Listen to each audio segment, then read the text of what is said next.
And welcome to the Formula One World Championship 2026, round three at Japan.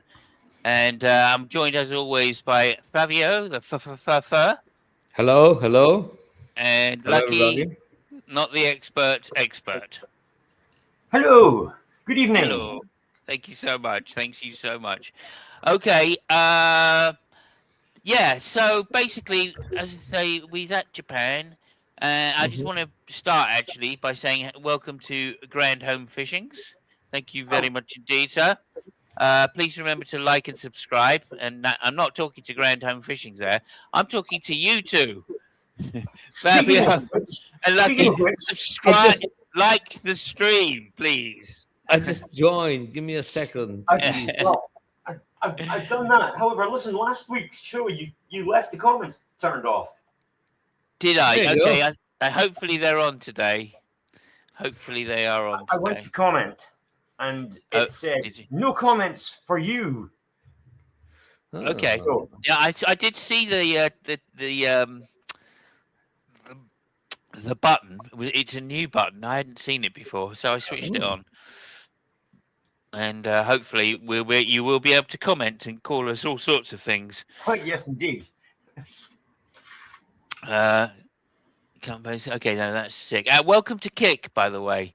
If there are any Kick watchers, no comment from John. Thank you very much, John.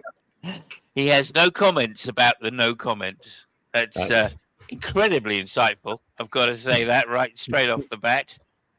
There we go. Okay, so I haven't actually. If you could just vamp for me for a second, because I haven't set up what I need to set up. Yeah. So please vamp for me now. So Italy at the moment will be in euphoria. I would Mm-hmm. imagine over Yeah. the second victory in a row of Yeah. the young Yeah. Italian lad. Yeah. It's really, it's something. I mean, the guy is super consistent. Wonderful race. I mean, I don't know what I can tell you actually. I mean, you saw the race. It wasn't it wasn't a one shot. It's the guy is consistent. He's racing wonderfully. There was an interesting interview by Riccardo Patrese, Uh-huh. which you might remember. I mean, he's the guy which was supposed to win the championship, if not because of the fact that uh, Williams is a British team and they have to make Nigel Mansell Mansell. the champion. But yeah, so and there was a very interesting interview. He was talking about Antonelli, and he spoke with Antonelli actually, and he told him, well, I mean, he praised the guy as it should, and he basically told him, "Listen, you have to win the championship this year because Russell is not on par with you, and you don't know if next year you're going to have a a car as good as this year. So aim for this year." Um, Toto Wolf, I think, is going to be on his side. I mean, things keep going this way. Um, Also because of the fact that it was. I mean, when Toto Wolf got Antonelli on board, everybody thought he was a fucking idiot, and now he's more than happy to prove them wrong. There is also the fact that it's everybody's team manager dream to win the championship with a semi rookie or with the young lad. So it is on it. And yeah, the suggestion that Patricia gave to him is just go for it, and this is your year. Uh, Play well. He's a fast lad. Yeah. So yeah. There we go. Thank you so much for that. Thank you so much for that. Okay. we're quickly going to go through the race, I guess. Pole position, fantastic pole position by Antonelli. Your microphone's a bit on the crackly kind of side. Oh, Yeah. okay. That's better. That's better. Yeah, as soon as you move it towards your mouth, you were better. Okay, thank you. Yeah, and Perfect. I've got to say as well, I want to thank Nigel Mansell's moustache for being in the program once again today. Thank you very much, Nigel. We think it's a great thing to watch Fabio on Funk. Okay, right. So in pole position was of course Antonelli. Second place Russell, just showing the dominance of the Mercedes again. And then also the McLarens were well up there. Fantastic performance by the McLarens in qualifying. So that bodes well for the rest of the season now. The Mercedes engine is really showing its form. Oh dear. Anyway, we'll discuss that in the show, I'm sure. Onwards with the race, 5 lights out, 1-1. A fantastic start, of course, by both McLarens and also Lewis Hamilton and John and Leclerc in the Ferraris. The Russell falling back to something like 5th or 6th place, Antonelli falling back to 4th place. So you can tell this wasn't just a normal drive by Antonelli to win the race, as Fabio says. This was a fantastic race by him. He got lucky at one point, though, I have to say. But that's for the nature of motor racing, really, isn't it? Really, you need the luck as well as the skill. So anyway, it wasn't long lap 2 before the lads started moving forward. Russell as well. There was some fantastic overtakes. Behrman trying down the inside of Hadjar. Also, Lindblad driving extremely well. Also, there was a bit of spicy dicing between Hadjar and Verstappen, which made for an interesting race. It's glad to see there's no team orders there at the moment. Although, of course, Verstappen actually managed to pull out quite a distance over thing. Behrman, again, driving very well considering, I felt. Ocon, though, getting the slightly better of him during qualifying. I guess experience shows, especially around a driver's track like this. Anyway, lap 4, Russell starting to move forward. Lap 8, Russell moves forward again. Antonelli moves forward again, I should say, Russell moves forward again, past one of the McLarens, and Norris, to be precise. That left Antonelli and Norris to have a fantastic battle as well. And it was to and fro. The energy recovery system really giving a to and fro status because of the main straight. Also, if you want to go to Norway, Hurtigrun ships go to Norway, just to let you know this. Also, if you need to get something delivered in a hurry, use Prime. Prime is very good for delivering things in a hurry, although not if you have animals. Okay, moving onwards. Antonelli once again taking Norris finally down and not letting him get past, having enough of a tow and the extra energy output for being a second behind. Lap 15 comes round. Black and white flag for Lingard, moving in under braking. A bit harsh for the young rookie, but I guess they're trying to take it as a show. Also, Antonelli gets past Leclerc, although has a massive slide on the way out of this last corner, allowing Leclerc to get past down the straight into turn 1 again. A theme throughout the race. Lap 19, Piastri pitted from the lead, I believe it was, and that was absolutely fantastic for him.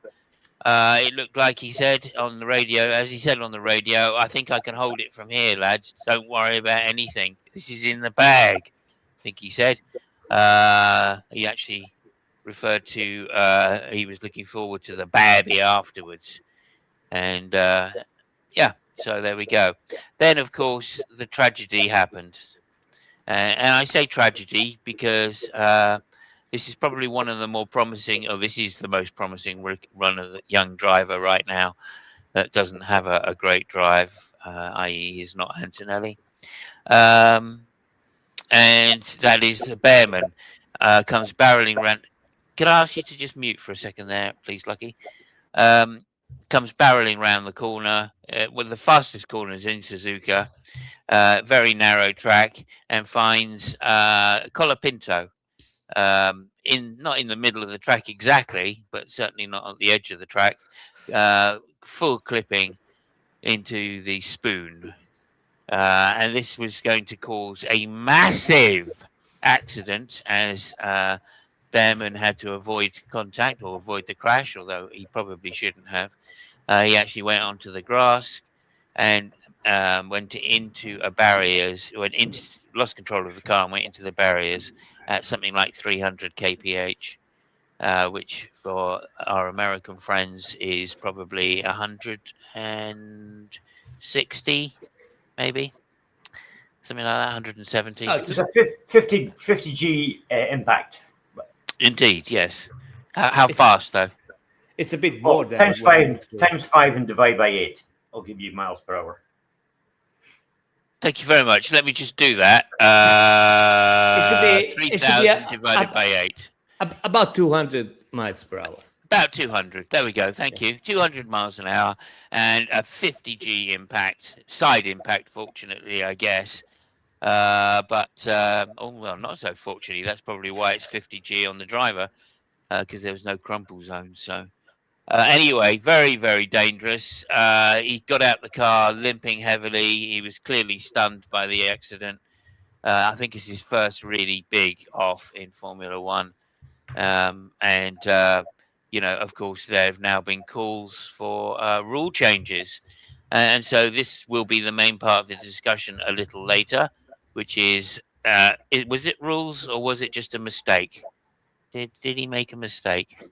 I think probably both, but we'll see. Anyway, onwards with the race. That brought out the yellow flag, which allowed those that hadn't stopped already, which was Hamilton and Antonelli, allowed into the pits, as well as Russell. So this really just penalised Piastri, Leclerc, and Norris, which was unfortunate because it was looking like a very interesting race with McLaren out front. However, this allowed Antonelli to get a clean pit stop and Hamilton to come out in a fourth place, I think, behind Piastri and Russell, which actually was a bit of a mistake by him. He didn't really put his foot down when coming out of the pits. So unfortunately, he lost an extra place there. However, I don't think Colapinto is to blame here necessarily for the crash. But as I say, I guess if you're clipping, you shouldn't be in the middle of the road. If you're super clipping, I guess that's the lesson to be learned from that side of it. Anyway, race got underway on lap 28. Antonelli out front, starting to pull away straight away. Piastri behind in second place, with Hamilton in third place, defending from Russell. This was to be crucial for Hamilton, as he was quickly to wear his tyres out racing against Russell.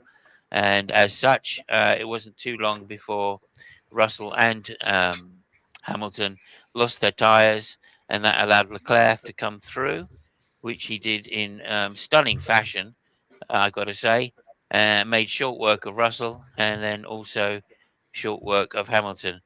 I've got to say, Monzo business,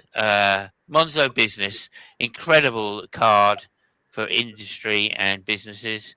If you need to do something, get it done. Monzo business. Okay, back to the race and back to the race. Lap 42, Hamilton versus Leclerc. Once again, a real ding dong. We love seeing these two racing side by side. It is stunning. The skill of both of them is just off the charts, and they were using and deploying the energy differently, and that made a difference. So eventually, Leclerc could get past on the outside of turn 1, and then hold it through turn 2, and then take the inside for turn 3 through the S's fantastic overtake by him. And as I say, Lewis's tyres giving up, and so not being able to really hold on to the position. That allowed Russell to come through very easily with his overpowered Mercedes, and that was to be short work there. Then, I think in Hamilton's desperation to try and keep hold of the back of Russell, he then made several mistakes and lost even more tyre performance. That allowed Norris to get up behind him and overtake him fairly easily on lap 48. So, as I say, I think once the tyres go on these cars, the performance drops so radically. There was a bit of a ding-dong battle between the two. Hamilton getting back ahead of Norris down the straight again with extra deployment, and artificial it may be, but it's still an overtake. So there we go. Then in the meantime, Leclerc coming through, facing against Russell, who had always taken his tires. A fantastic overtake around the outside of turn 1 into turn 2. Lap 52, then Norris finally getting past Hamilton again, and down the straight, Hamilton not being able to come back. So that put Hamilton in 6th place. And then lap 53, finally, Antonelli comes weaving across the road. Jack Black waving the flag, the finishing flag, with Piastri coming home in 2nd place and a stunning 3rd place for Leclerc, only 1.5 seconds behind, obviously due to the thing, with Russell close on his tail, just 4/10 behind. Norris 7 seconds behind that, and Hamilton a second and a half behind that. A fantastic drive by Gasly. Obviously, one of our stalwarts for the championships. He's never been given the car, but he's a hell of a driver, very consistent.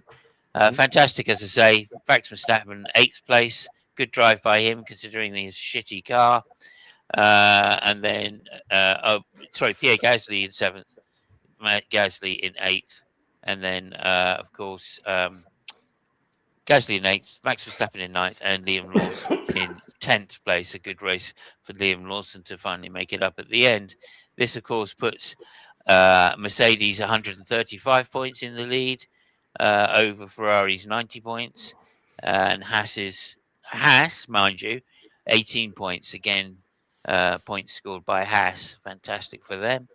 Ahead of Alpine, equal to Red Bull. So yeah, that's fantastic.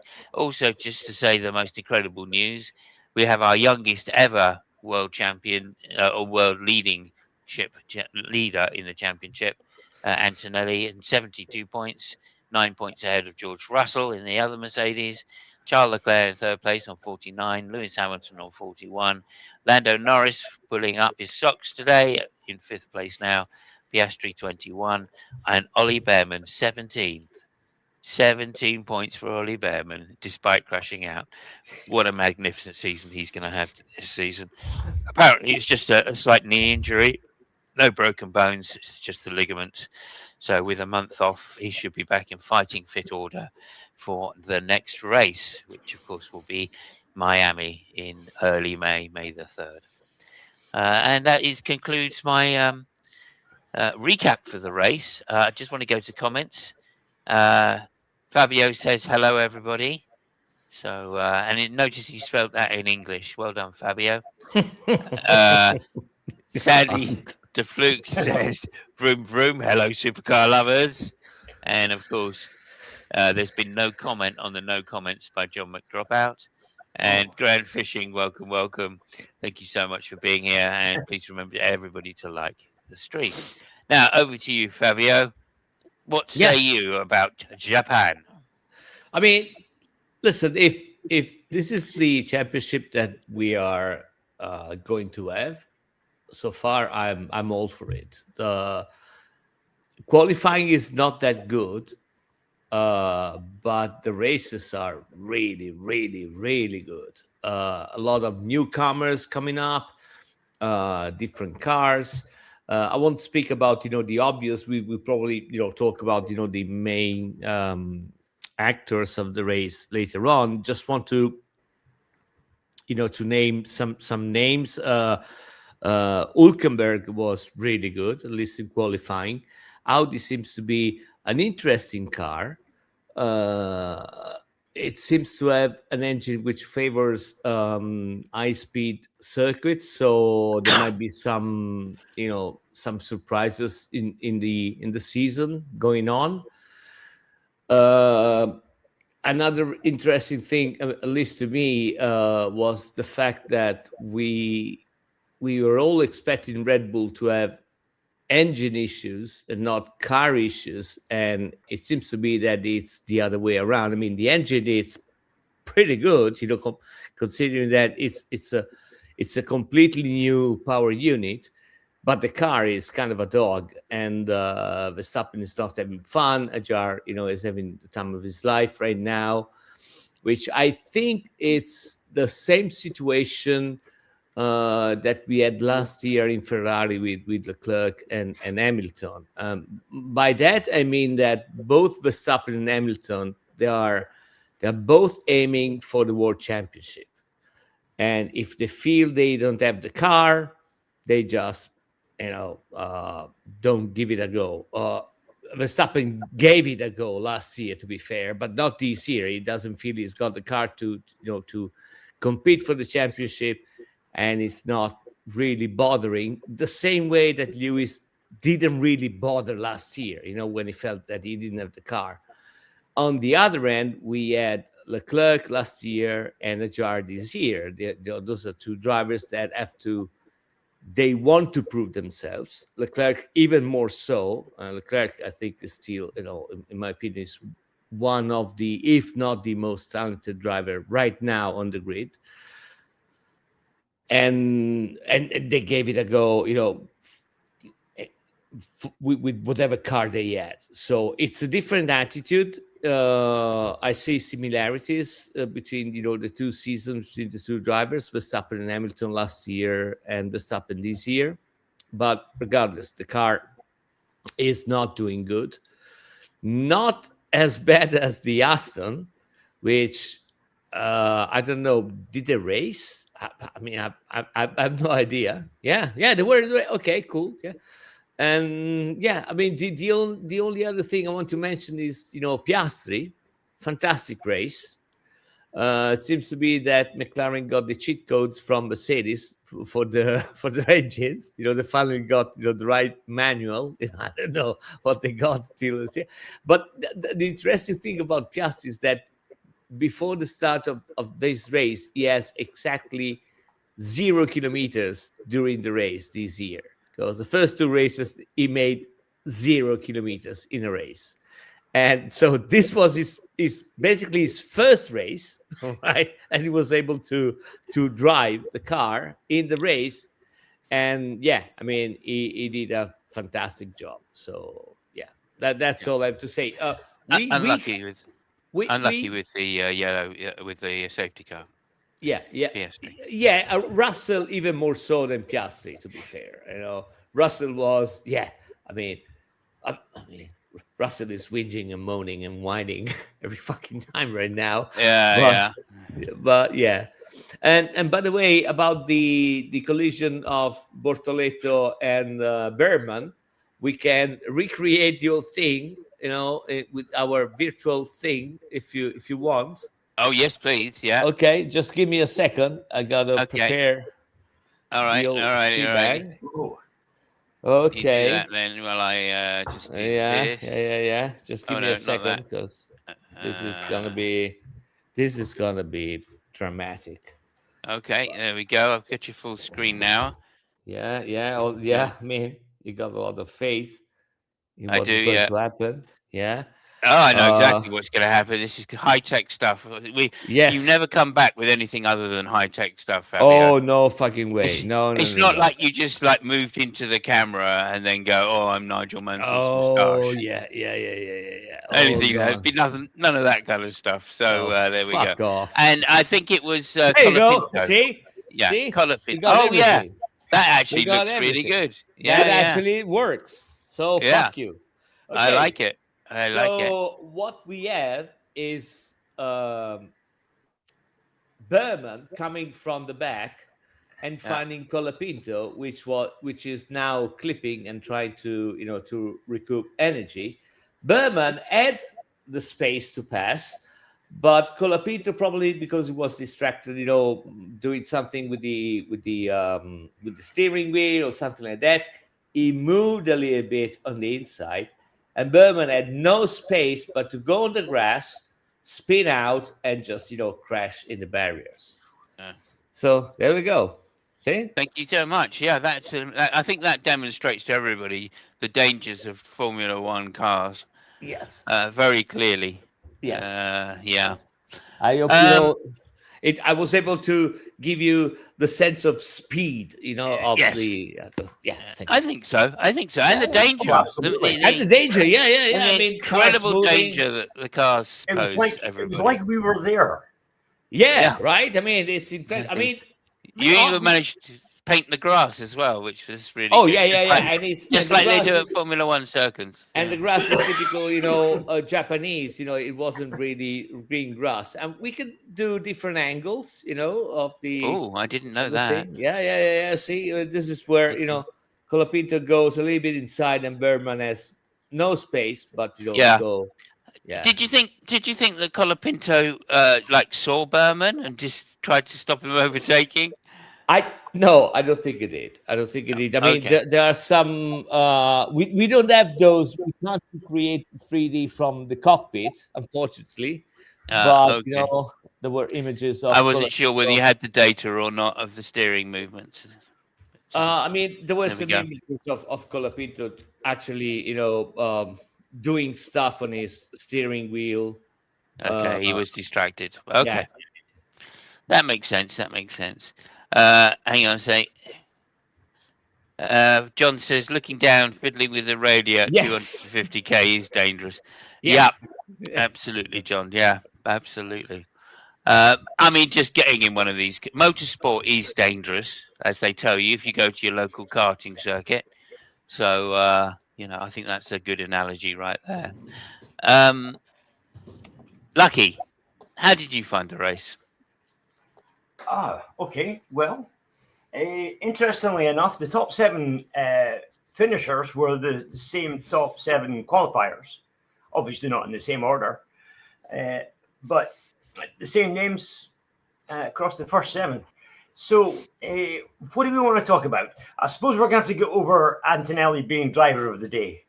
Will we do that first? Yes. I'm not. I mean, I think, he was lucky. Well, he was lucky to get the win because of the safety car. Yeah. I thought actually I would give it to Piastri, because he's not done a full lap, right, of a race, and yet he potentially could have won that race fairly easily. He certainly had it in the bag till the safety car. So I think he was just unlucky that he didn't really win the race, and as such, I think he would deserve driver of the day, just on pure skill. So that's my opinion. Okay, Fab, what do you think? Listen, last Sunday was the perfect triple. And I don't want to ruin it, because Bulega won in Superbike in Portugal. Twice. Twice. Bezzecchi won in what the fuck? In Texas, in MotoGP. So I mean, I can't take the third Italian out of this thing and not give it to the drivers. Sorry about that, but it's just it was so good. Yeah. Okay, well, I'll side with both of you. Obviously, Piastri, first actual race this year, apart from his sprint race. So, I mean, as far as experience with the new setups and the new rules, he's probably the least experienced out of all the drivers at the moment. So, indeed, it was a good job by him. But Antonelli, he was down to 6th after that mess at the start. He lit up the back tires, as we all know. No, I think he was down further than that at one point, wasn't he? I don't think so. Oh, okay. Not at the start, anyway. I mean, he may have fallen back again, but I don't think he did. 4th, I think, was his lowest. He messed the start up, but he still managed to get himself back up. And as we always say, a bit of luck in Formula One, it goes around to everybody. So Well, not everybody, obviously. Yeah. Let's split it this week, shall we? I mean, yeah. But I mean, we can have different opinions, can't we? Yeah. Yeah, well, I'm undecided. You see, I don't know whether to go Antonelli or Piastri. Well, get off the fence, laddie. Well, okay. Well, I'm gonna have to go with Antonelli. I'm afraid. No, okay, well, that's fine. Yeah, I don't mind. It's like I don't know any of these guys personally or anything. The fact that he was so happy at the end of the race, I think I'll give him driver of the day. Okay, well done. Thank you so much. Thank you so much.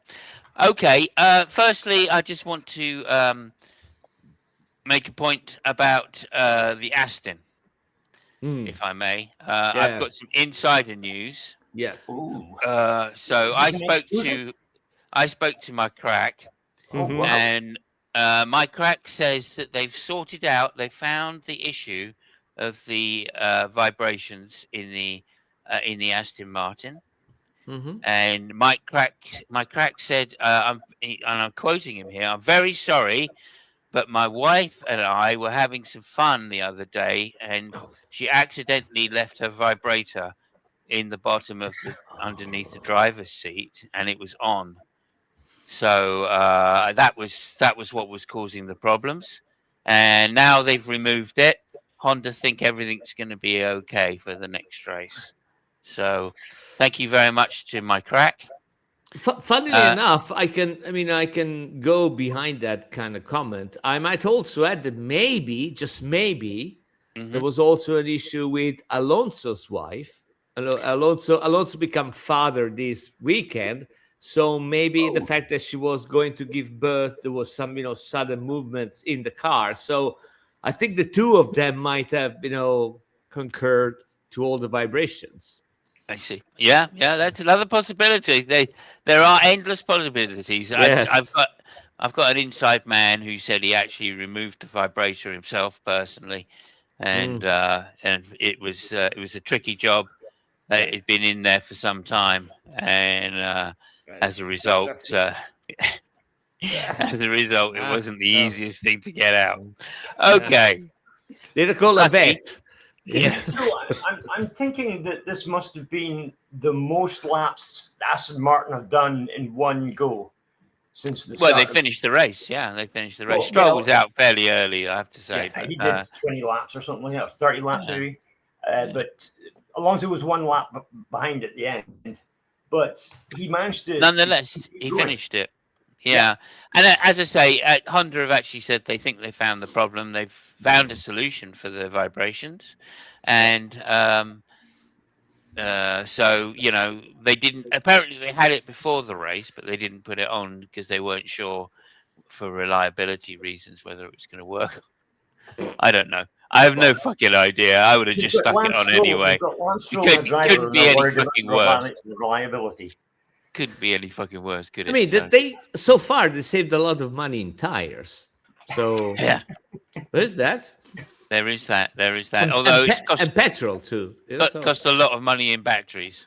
Yes. I mean, but petrol, on the other hand, they saved a lot of it. So swings and roundabouts. You know what I mean? So, swings and roundabouts, indeed. Still, there we go. I think they've used all 3 batteries now on Alonso's car. So. Never mind. Now they finally fixed it. Hopefully they fixed it anyway, so there shouldn't be too many penalties for him. They used 2 on Norris McLaren. Yes, already. Yeah, so, of course. Yeah. I have a feeling they'll be halfway through the season. There'll be a dispensation for an extra battery. But anyway, we'll have to wait and see. And see. I hope Honda have sorted it out because. I think I speak for all of us when we say we miss Alonso not being up the front, or near the front at least anyway, to show us some decent racing. So no, I totally agree with you, especially with all these young lads in the midfield and mid to front field. I mean, put Alonso in the the mix. It's gonna be great. Yeah, yeah, absolutely. I've got to say, disappointed with Colapinto again. He may have stopped crashing his own car, but he's not helping other people. He had several incidences during the Japanese Grand Prix where people found it difficult to get around him because he was going so slow. But there you go, and he's no Gasly. Let's put it that way. And Briatore is keeping an eye on him. Yeah, he can't back off though. You know what Briatore's like. He said he's keeping an eye through a through a rifle scope, but yes, keeping an eye on it. Yeah. No, it's not. He's doing this. Yeah. What? Okay. Yeah. So there we go. There's that as well. Okay. I think also, as I say, the main thing the FIA have been saying now, the FIA have agreed that they may have, they haven't said they have, they said they may have got a few things wrong about the rules this year. Oh, surely not. Yeah, so they think maybe they were a little ambitious to go for 50-50, even though it's only 45-55 at the moment. So it looks like they are going to make a change for Miami, which of course is going to be difficult to recharge the battery completely anyway. They already made a change during the Japanese Grand Prix during qualifying from 9 megajoules recovery in a lap to 8 megajoules. Mm-hmm. So they've already started like bending their own rules. It's just a matter of time before they change them now. Liberty Media, of course, have been the ones applying pressure because of the Behrman crash. Obviously, Liberty Media are hypersensitive to the value of F1. And anytime somebody crashes, there's always going to be some stern words coming from them saying, get your fucking acts together. We can't have crashes, which leave drivers this way. I think the Behrman crash is an issue for Toto Wolff because he was the most resistant to change of rules. But now I think, with that crash, especially the fact that all the drivers said, we told you it was going to happen. We told it was going to happen. Now it has happened. Luckily enough, nobody got hurt. But I think that now Toto he definitely got hurt. Not seriously hurt. Compared to what it might have been. Yeah. I think that put Toto in in kind of a corner. He can't really push back too much because of what is in front of us. What has already happened. So, yeah. Just a big shout out to Dave. Thank you so much for stopping by, my friend. Please remember to like and subscribe, of course, and all that good stuff. Fantastic to have you here. Thank you for the support. I really appreciate that. And I hope you're doing well today. So that's great. Okay. Another thing then I just want to say about it, which is, we have a month now before the next Grand Prix. And obviously there's going to be big changes. Honda are going to come back with a better engine for Aston Martin. Red Bull, Hadjar's been complaining about the Red Bull chassis. And of course, that also means... complaining about all the cars. Not just Red Bulls. He's just complaining. Yeah. He's complaining. But there we go. We were expecting that as well. I'm surprised he hasn't crashed trying to overdrive the damn thing. Did you hear about his exploits at the Nürburgring? I did, yes. Yes. Won the race only to be disqualified. Yeah. Yeah. Because they used too many tires. Bloody rookies. They don't know what they're doing, do they? But he's talking about giving up at the end of this year. That seems to be his biggest moan at the moment. Yeah. I mean, he says if things don't change, he might give it up. But bearing in mind, he's the highest paid Formula One driver ever, just about, I think. It must have been disappointing. I'm a little cynical, shall I say? Yeah. I must say, it must have been hard for him this weekend being out qualified by Hadjar. Yeah. I mean, it's, I don't I think mean, he that's really bothered. He's not bothered. He's in I the think, yeah, he's in yeah. the Hamilton camp, like when was the Fabio last said. time he was out qualified by a teammate? He doesn't care. He just doesn't fucking It's a care. long time. He knows he hasn't got the car to go for the championship, so he's not really bothered. Yeah. I agree.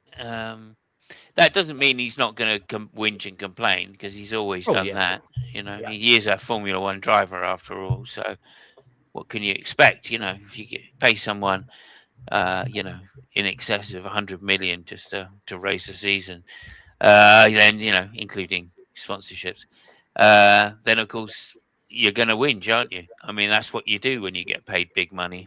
You whinge. Someone else who Okay. was also a bit vocal this weekend was Leclerc, talking about the qualifying laps, and he said, "quote It was a fucking joke."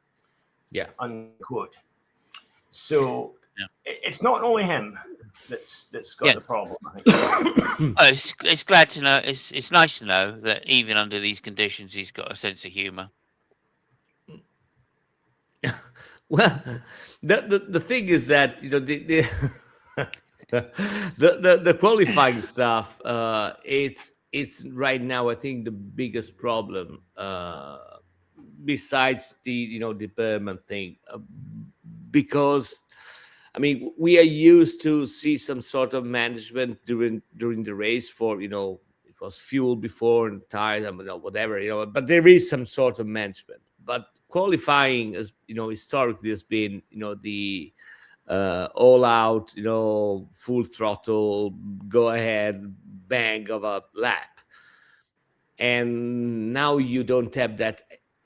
You don't have that, So I think it's a bit frustrating, especially for somebody like Leclerc, which historically has been hell of a driver, especially in qualifying. He was able, in past years to pull out things from a car which wasn't there, in qualifying, just because of his driving style and the fact that he really gives everything, and Yeah. and he can't now. So I understand he might be one of the most frustrated, person on the grid. Another year with a Ferrari car that's just not quite there. I mean, how Yeah, many years well, has it been, right? I mean, I'm not super sure about that. I mean, Ferrari is not that far. Suzuka was kind of I mean, I think we will be seeing different performances from the cars in different circuits this year. Yeah. No, that's true. With Mercedes being, overall right now the fastest, but there is still a lot of things to come. Hamilton and Leclerc are pushing for the ADUO thing, to start, to give to get tokens for the development of new engines if they're not as competitive with the other ones, all this stuff. So I mean, there might be something, and the car honestly is not that far. It seems to be like a good platform, at least compared, to last year and 2 years before. I mean, it seems to be that the tires are now working. They have some. It looks like it's a little bit more efficient. It can follow the other cars way easier than most of the other cars can.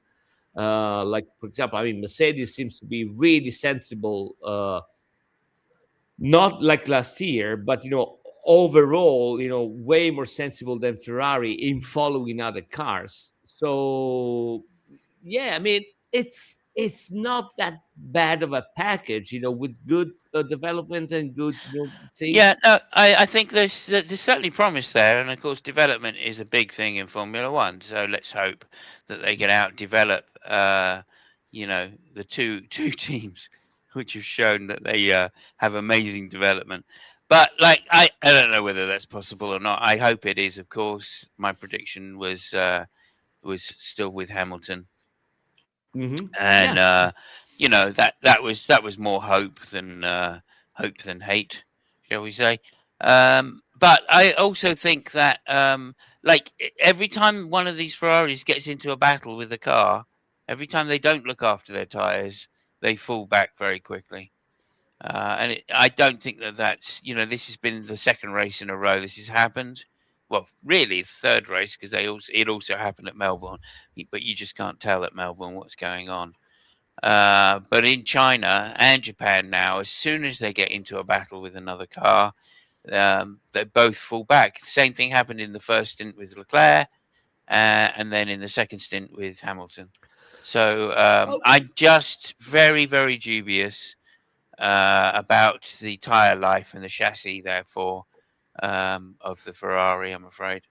I mean, it might be. I'm not saying you're wrong. I just so let me not rebuke, but just point out a couple of things. The duels that Ferrari had have been, massive, right? I mean, we haven't seen any other car having that kind of duel, and the main issue is that right now with the engines that they have, the push to pass, but whatever, however they fucking call it, the if you have a battle, you are way more over the line than last year. So you tend to go on part of the track which there is a lot of rubber on it and stuff like that. So the fact that they degrade the tires way more during those battles is not unexpected. But what I'm saying is that I'm not really sure if it's because of the battle or because of where they have to drive in order to battle that much, if you get what I mean. So I do, yeah. I think it's still up for grabs, and yeah. So I'm still quite optimistic about that. Yeah, no, it appears to me that it's because they're following closely, and the front tires are wearing out. That's what it seems to me.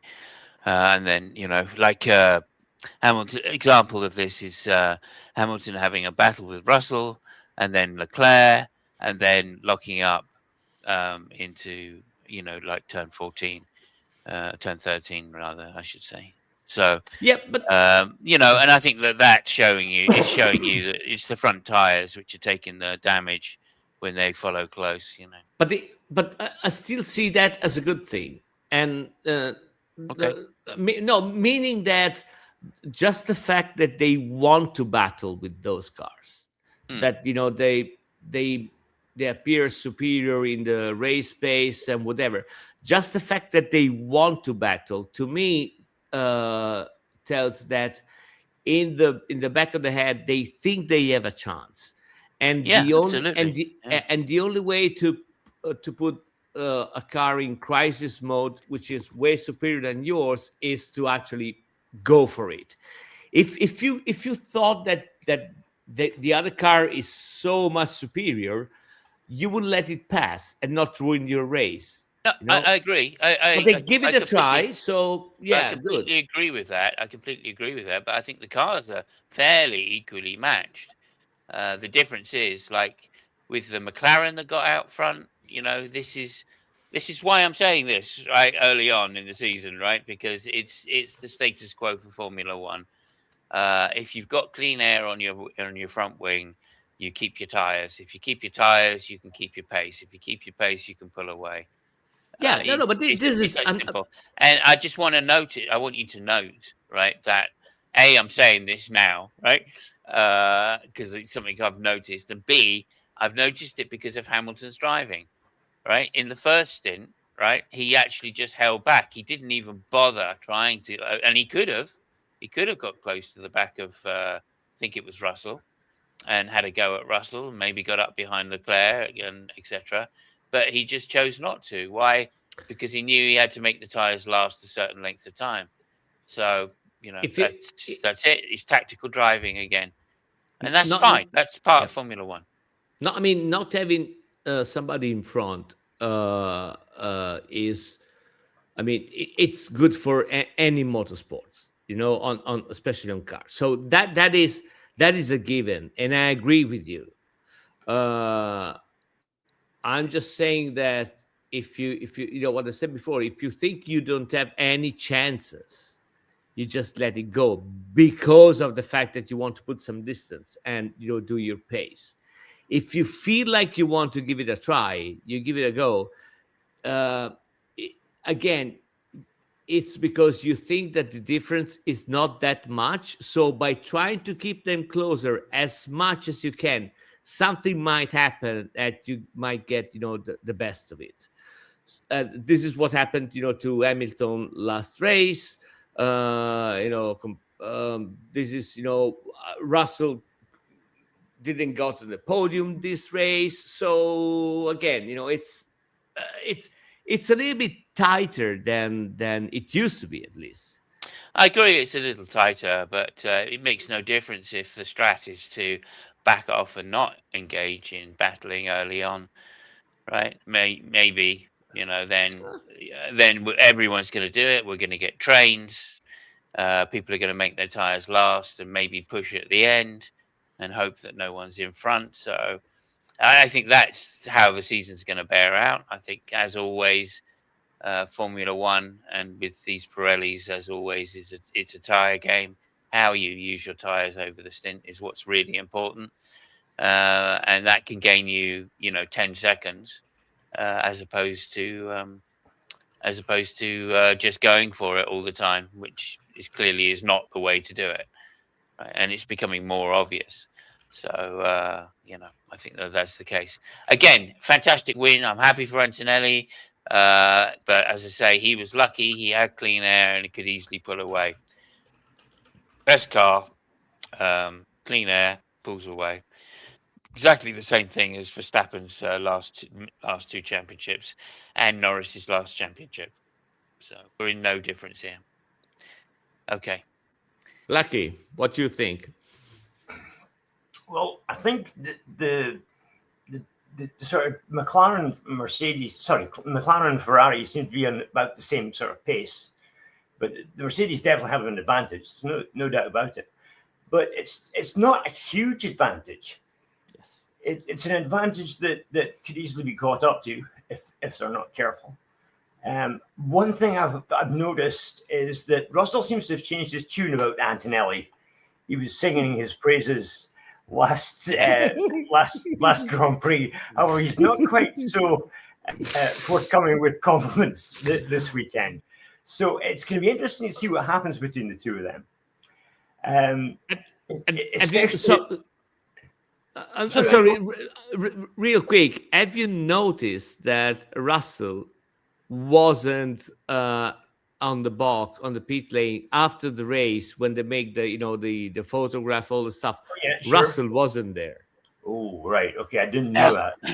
Now, to be fair to Russell here, he was struggling through the practice sessions. He thought his car was better in FP3, but when it got to qualifying, it wasn't. He complained overnight, in fact, before FP3, about the car and said that he wanted them to check it out because he felt something was wrong with the car. Mercedes turned around and said, "No, it's your driving." There you go. So that tells you who they're backing now.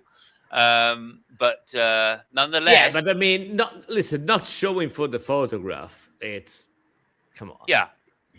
Well, whatever. I mean, okay, whatever. I'm not interested in whether you turn up for a public engagement or not. I want to know how you're driving. I want to know if there is something actually wrong with his car, right? He's saying there is something wrong with the car. He said it before free practice 3. There was something wrong with the car. After free practice 2, he said it. And Mercedes didn't do anything about it. He said during the qualifying or before qualifying, somebody asked him, "George, have they managed to change your car at all to your liking? Is it any better?" He said, "No, they haven't changed anything. They've just said I'm going to have to change my driving style for the race." Yeah, no, I was just supporting, Lucky's point about, Russell not being so sympathetic to Antonelli right now. I'm sorry, Lucky, I interrupted you. Go ahead. I don't think that's about Antonelli particularly. There, that's what I'm saying. Yeah. I think it's more to do with his attitude towards Mercedes right now, is they're not backing him the way they should be, or that he feels they should be, which is to investigate what's wrong with the car. Because for him to suddenly be behind Antonelli for for that many sessions, right? For 2 practice sessions in a row is unusual.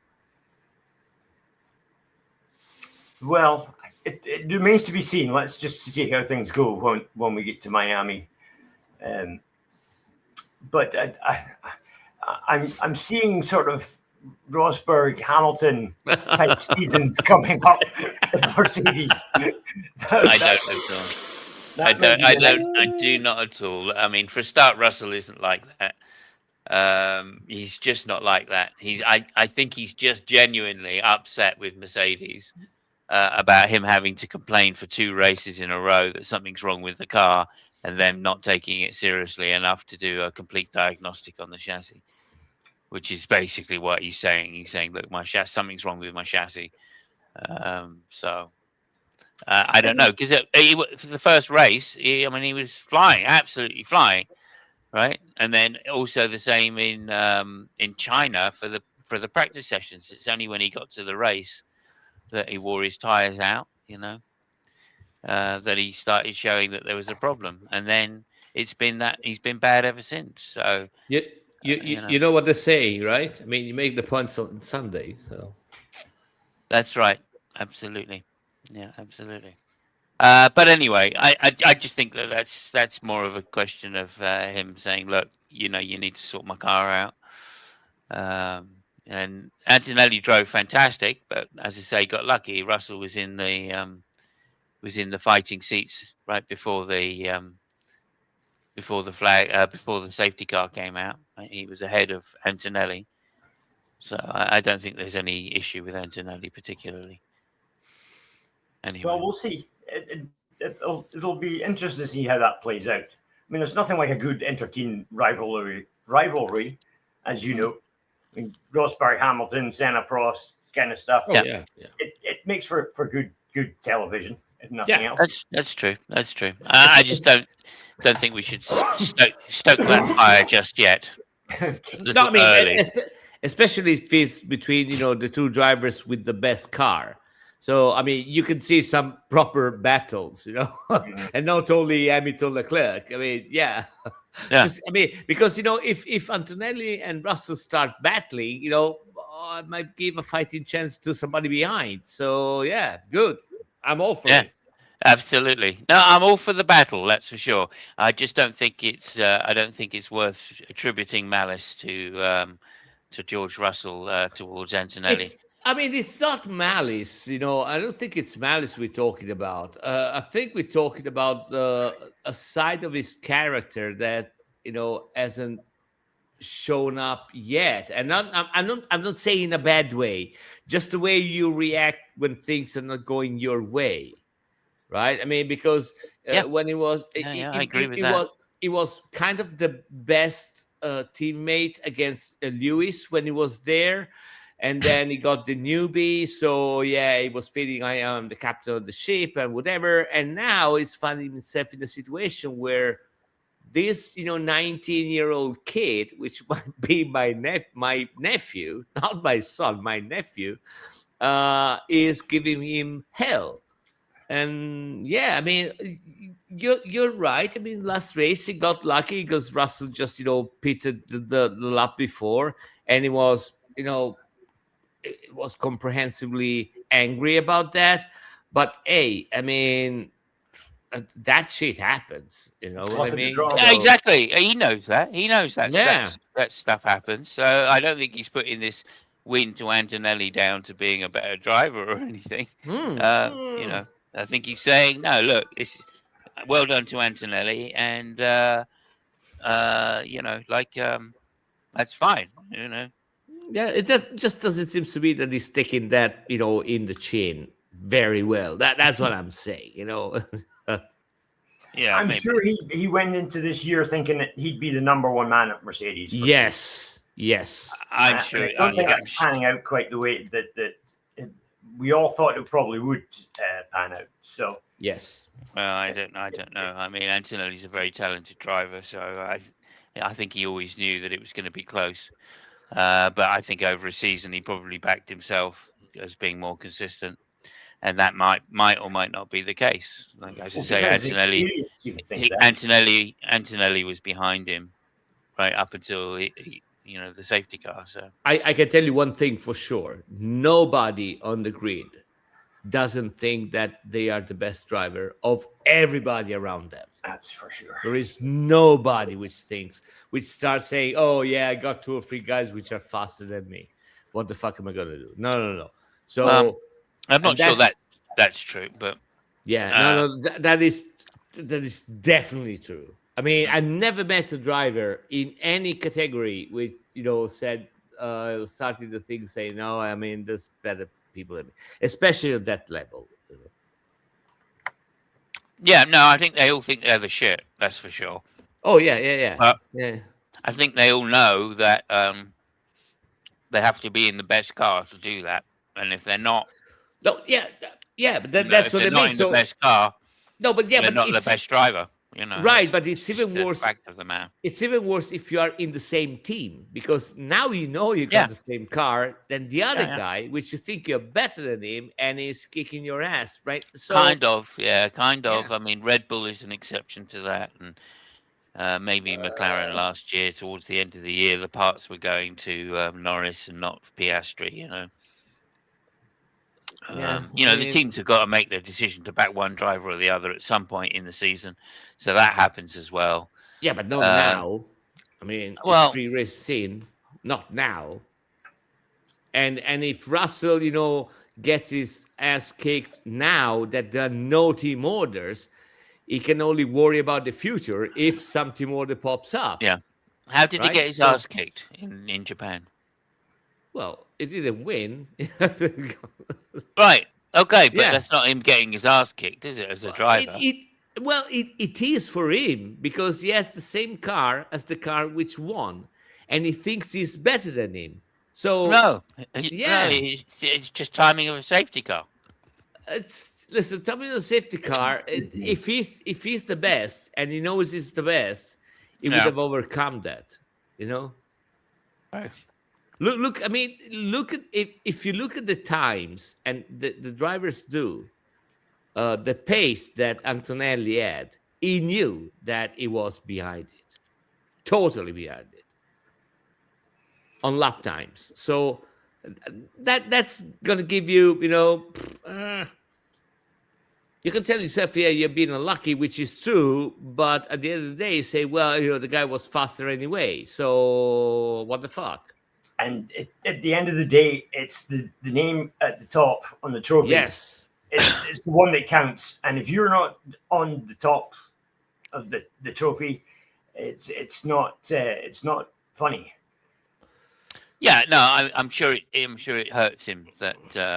Well, I don't think it hurts him either. I think what he's disappointed about and what he's upset about is the fact that Mercedes have not taken his word for it, that there is in fact something wrong with the car, and that they should try and find out what it is. In order to give him a better car, but what racing driver doesn't do that as well, right? That's the same thing. Who said the same thing last year? Tsunoda said the same thing last year, and every other driver which rode with Verstappen but a jar this year. So that's exactly what they said. So, but yeah, I mean, Hadjar will be saying it fucking soon as well. Like the parts will be coming through from Red Bull, like on upgrade, and Hadjar won't get them. We know that, right? So Hadjar's going to be complaining soon as well. Yeah. Like I don't. Anyway, look, I don't think it's a matter of parts. I don't think that's what he's complaining about. I genuinely, and he hasn't said what he's complaining about exactly. But I think it's more to do with. I think he's trying to say, "Look, give me a new chassis." That's really what he's saying. I don't like the chassis. He seems to be stuck on this. It's artificial racing business. That seems to be his main problem. However, he wants to go to GT3s, and GT3s are the most fucking artificial things on the planet at the moment. They've got this balance of performance thing. Yeah. So I mean, if anybody gains an advantage, even a tiny advantage, they're slapping big fucking weight penalties on them. So. I don't understand why he's so for one and so against another. It does seem rather strange. Yeah, I think it's just down to driver skill. I mean, he can demonstrate his skill quite easily. I mean, let's face it, he was completely dominant in the race that he got disqualified from. There is a good thing about GT3 for Verstappen is that you don't have one teammate, you have two, so you can beat two of them. So that's even better. Yeah, there you go. Also, I mean, you got to say one of his teammates. I can't remember the guy's name, but he put in a better stint than Verstappen did. Anyway, Verstappen didn't really win it as such. It was this other guy that really put the good stint in the middle. You know.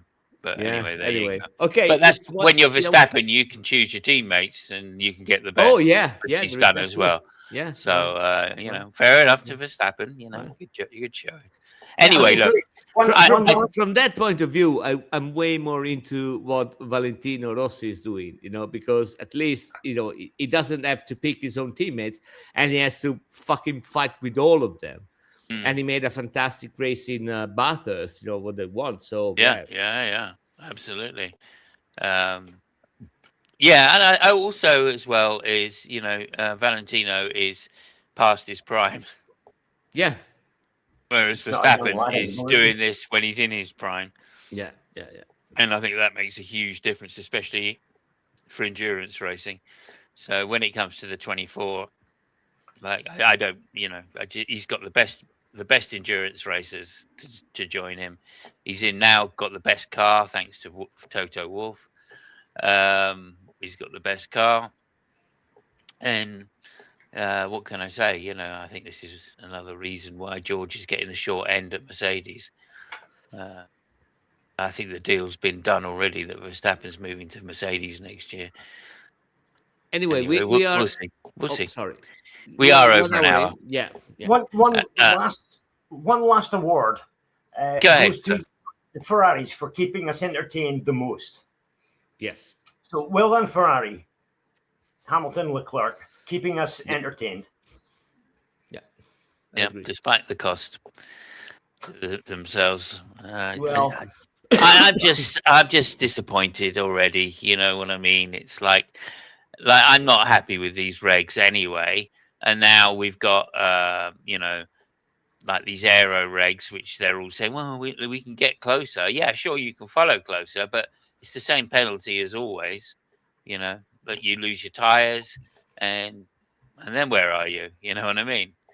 And because of the electronics, you can't really put a good stint together. It's not a reliable stint anyway, because you're wearing the rear tires out now due to the massive amounts of acceleration, right? So spinning the wheels is just so easy. You do that a couple of times and the Formula One tires are dead. Love it. I fucking love it. Yeah. Yeah, I like that as well. But okay. But now we need to redesign the tires to take account of that. Right. So, but yeah, I don't know. I totally love it. The fact that it's even easier to make mistakes by them, I think it's an added bonus. So, also, just apart from Behrman, right? Now that's is it a mistake? No, I don't think it's a mistake. That's the rules, right? Also, I want you to notice as well that happened at the same corner that Bianchi lost his life at. That is a dangerous part of the track. Yeah. So that should have been taken into account beforehand. I think Behrman did surprise himself on how quickly he caught up to the back of Colapinto. Yeah, but my point I'm making is Colapinto knew he was clipping and was therefore going very slow at the most dangerous part of the track. So yeah, but I think they could have said, right, if you are going to do hard clipping around that corner, you've got to stick to the inside.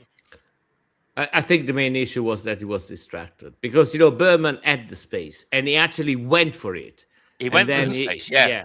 Because he had the space on him. So yeah. So anyway, which means Colapinto was not paying attention. To the cars around him and what was going on. And it's very difficult. Said he was changing the radio, So fiddling with the radio. Yeah, and it's Colapinto again. You know, once Yeah. again, it's Colapinto in the way doing something stupid on track. I mean, there is a good thing, you know. Next time, just only tell somebody to crash into the track, you know, in order to make somebody else win. You know, he has a good excuse because that guy, you know, Yeah. can do all sorts of stupid stuff. Yeah, they and nobody would know. They would never catch him, you know. Yeah, because fuck this Yeah. Peter, you know.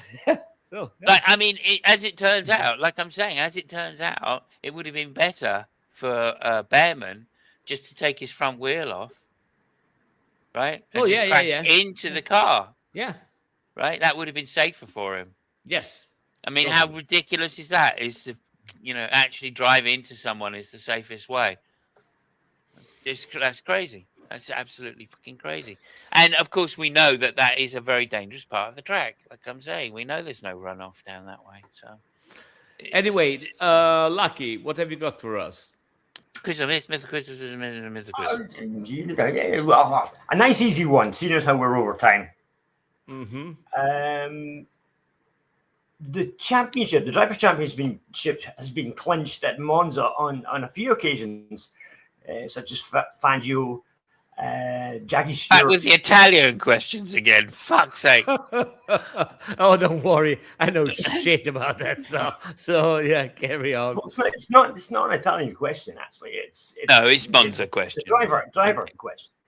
So, Jackie Stewart famously came back from having a puncture and getting to 20th place to 4th place to clinch his title in 73. However, who clinched the title at Monza the previous year? Fuck me, sideways. In 72. Was it Reutemann or someone?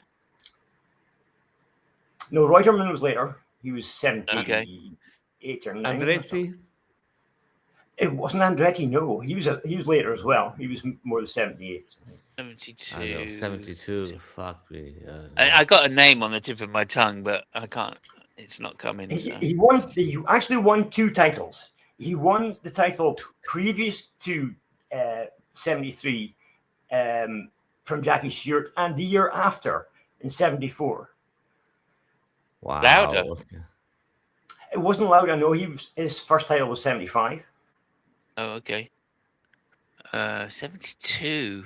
72. Fuck me. We've talked about him on the show before as having a certain feature that is the best in Formula One.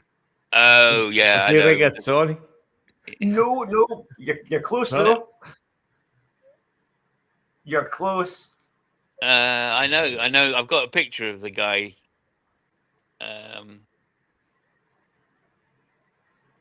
Drove for Lotus. There's another clue.